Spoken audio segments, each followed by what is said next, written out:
నిన్న actually Dil Raju office నుంచి వచ్చారు సార్. ఓకే, దిల్రాజు నాతో ఫోన్లో మాట్లాడారు. ఈవినింగ్ వచ్చాడు. యూఎస్లో నా పిఏ శ్రావణ్ వచ్చారు. ఈరోజు మళ్ళీ వచ్చి what ever need they take care అని అన్నారు.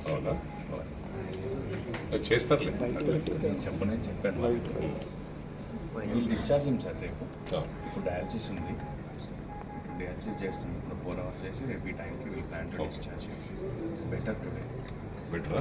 4 days కోమాలో ఉండే. అదే నిన్న మొన్న లక్కీ అలా వచ్చినప్పుడు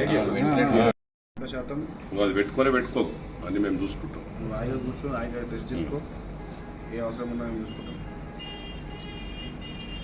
ఇలా కూడా చాలా మంది అందరూ కూడా తెలంగాణ రాష్ట్ర వ్యాప్తంగా ఫిష్ వెంకట్ని ఒక కుటుంబంతో కూడా చూసుకుంటుంటారు.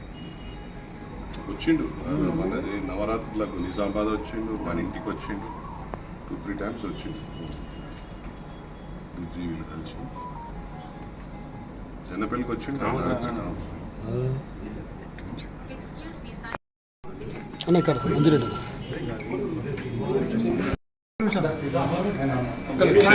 కార్పొరేషన్ చైర్మన్ మా తమ్ముడు సాయి గారు, అదేవిధంగా ఈ గబ్బర్ సింగ్ టీం ఏదైతుందో వాళ్లకు హ్యాట్స్ ఆఫ్ తెలియజేస్తా ఉన్నాను.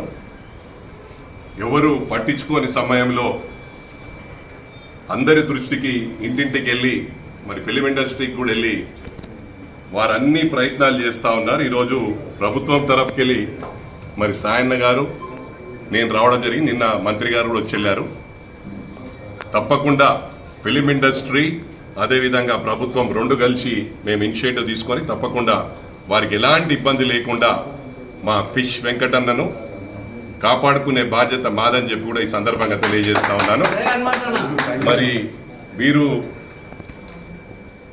చిన్న ఆర్టిస్టులు అయినప్పటికీ కూడా మొత్తం వాళ్ళ భుజాన ఎత్తుకొని ఇది టేకప్ చేసినందుకు వారిని కంగ్రాచులేట్ చేస్తా ఉన్నాను. వారికి తప్పకుండా బ్లెస్సింగ్స్ ఉంటాయి. ఇంకా లంచెలుగా మీరు ఎదుగుతారని చెప్పి కూడా I wish you all success. అదేవిధంగా మా సాయన్న కూడా ఫ్యూచర్లో ఇంకా పెద్ద లీడర్ అవుతాడు. ఇలాంటి వాళ్ళు చాలా తక్కువ ఉన్నారు సమాజంలో. మరి ఇలాంటి వాళ్ళని కూడా మనం హైలైట్ చేయాలి. ఇలాంటి వాళ్ళని కాపాడుకుంటే వీళ్ళే మనందరినీ ప్రజలను కాపాడతారని చెప్పి కూడా ఈ సందర్భంగా తెలియజేస్తాను. Thank you very much.